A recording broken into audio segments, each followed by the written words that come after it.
Well, good morning, good people. Mark Holmes here, and as always, I appreciate each and every one of you guys. I have been on a journey since the beginning of the year, basically. It was not immediate. It was actually just a change. I've had weight issues for a long time here.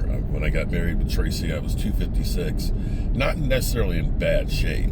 I am big boned. I have a thick skeleton. I've got a big chest plate, so I've always been kind of heavy. And even when I was in college trying to become a decathlete, I got down to about 195 pounds with like 3% body fat. So there's no way by the scales, that they have of what you should weigh, I would ever fit that category. Be that as it may, I have ballooned up as much as 278 is the maximum I think I ever hit, but I was about 275 at the beginning of the year and not realizing as big as I was. And, I'm out sometimes, run in, grab a fast food meal, or would eat lots of candy or ice cream and processed foods. I love food. Oh, I love the taste of food. And it's real easy to just eat stuff. But I stopped eating, or tried to reduce as much as possible, processed foods instead of having bleached flour, unbleached flour and things like that.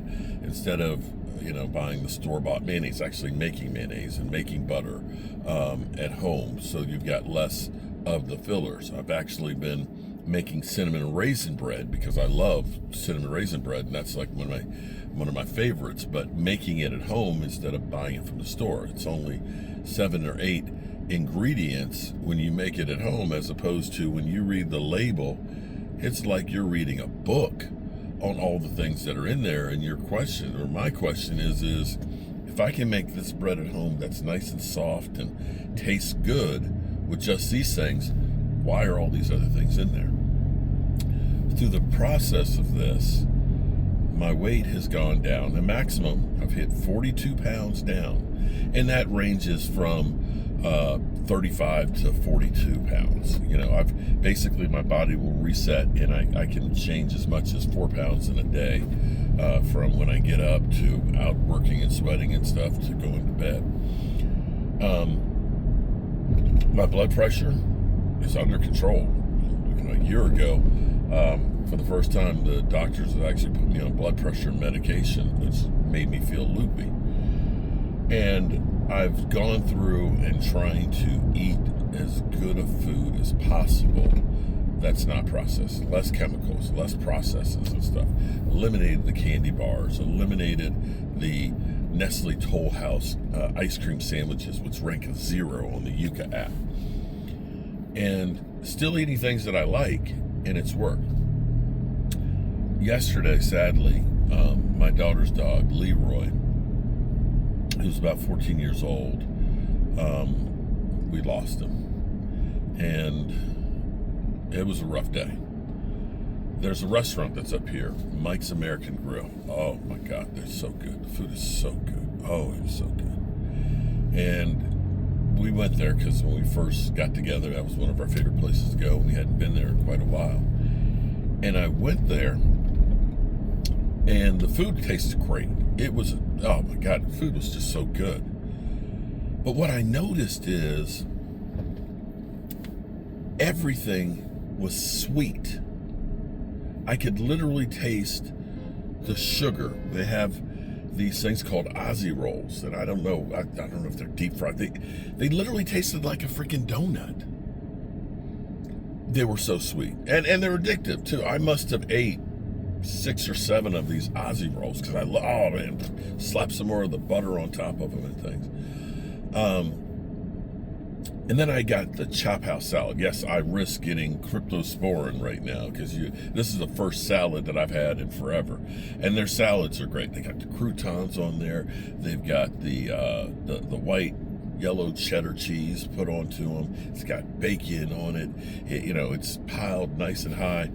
And they have their salad dressing on it. And it tasted, it's the same salad dressing that they've had for years. And I never noticed it before. But again, super sweet. It's delicious. It's freaking fantastic. And I enjoyed the taste of it. But again, I could really taste the sugar in the salad dressing. And then I did, because it was early afternoon, I didn't want to get a huge steak or anything like that, but they had a steak tip lime pasta. Again, very good, but again, I could taste the sugar in the pasta. It was so rich. It was like I literally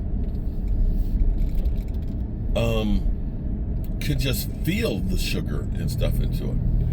And what happened to me after we went and ate, and it wasn't that much food. I mean, I had like I said, I had a salad and I had this pasta. Got back home and literally had a food coma. Passed out.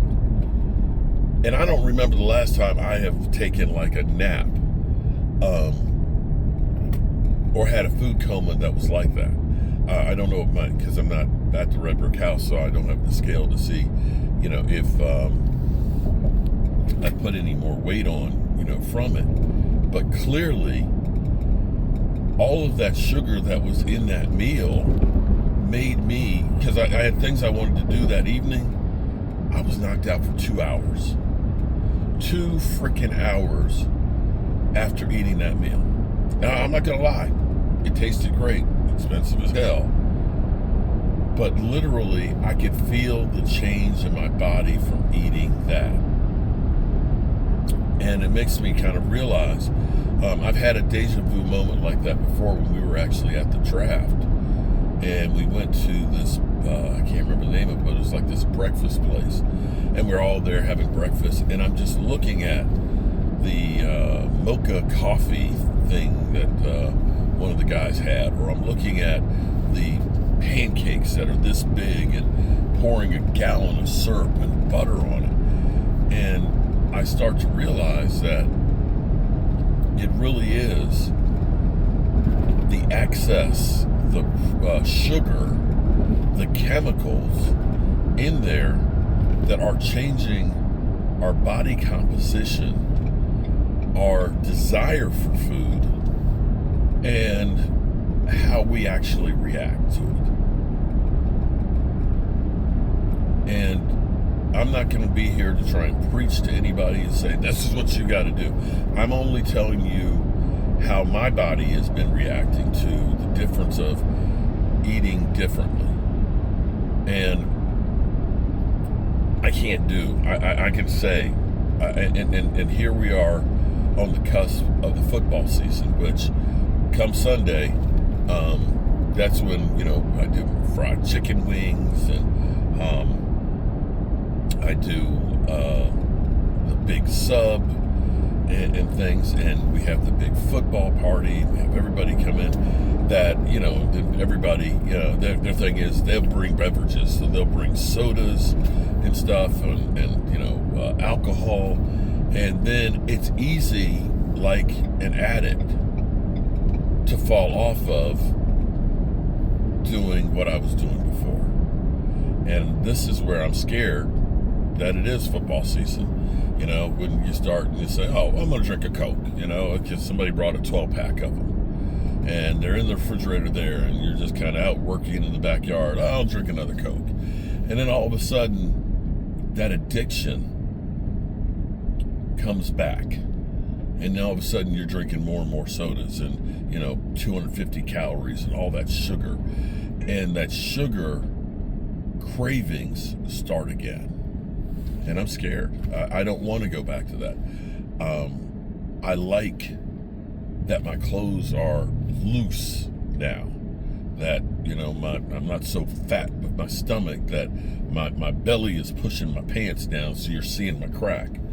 I like that my knee, with losing that 40 pounds, that's like 120 pounds off a step, that I'm able to move around better than I have in forever, that I can get up from a seat without having to rock forward.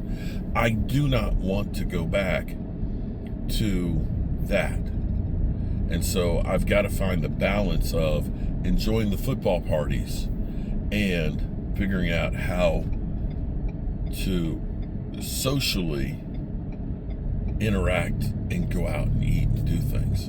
And that's tough, because you figure eating a salad, and I bet that salad was probably 700-800 with its salad dressing, is probably 700-800 calories and not as good for you as you think it is. And you think that you're doing something that's good, but in the end, because of the way it's made up, so that way it tastes great, looks beautiful, and makes you want to have more, that it's not the best thing for you. I have gotten to the point where I get up, I get my coffee, I've been drinking tons of water because I've been working out in the heat. I've been working in 90 plus degree weather all summer and getting out, getting more sun. And I've been drinking, this is my bottle here, right here. I've been drinking like 4 or 5 of these of water with electrolytes and lime added to it while I'm working, just sweating my ass off and feeling good all day long. So I wake up at like 6:30 in the morning and I'm ready to go. And like this morning, I'm wide awake, ready to get the day started. And of course, I don't want to get up and things, and I don't want to wake up my wife, but I want to spend time with her. And I'm there at 6:30. I'm doing research, and it's 8:30. I'm kind of like, it's 8:30, baby, and she's still groggy and goes back to sleep. And I've got so much energy, and my life feels so different. Do I miss eating that steak? Going to that steakhouse and having the bread and all that stuff. Yeah, I love that stuff. Do I miss having my toll? Yeah, I do. But I've gotten to the point where I get my coffee in the morning, I drink a whole bunch of water, I'll eat a snack. A lot of times I'm walking around outside and I've got my cherry tomatoes, and I'll grab a couple of cherry tomatoes from off the vine and just start, chomping on those. Or I'll, eat, bananas, or, grab some of the, slice of ham or some turkey, the naturals and things like that. And that's enough to curve that edge. Or I'll eat some pistachios and things. All of these things have been great. And then I eat, you've seen what we've been eating, my burgers or my pork chops or things. I think we're getting a flyover. Jets right now for Arlington Cemetery. Yep, there we go. 2 F-18s. Yeah, I'm scared that I'm going to fall back into that. All right, good people, I appreciate you all, and I will see you soon.